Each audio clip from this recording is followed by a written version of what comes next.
Congresswoman Ledy Robredo filed a bill in Congress, and did it go as far as second reading? Nasa second reading na po siya ngayon. Isa po ako sa mga co-authors ng Anti-Political Dynasty Bill.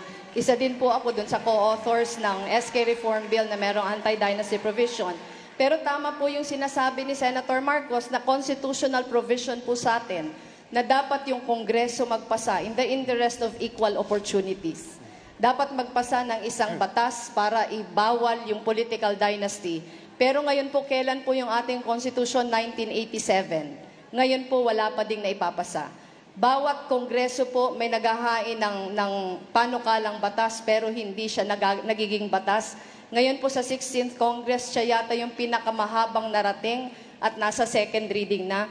Pero ito po, totoong may mga political dynasties na maayos, totoong hindi. Pero po ang pinag-uusapan dito hindi yung capacity pero equal opportunity.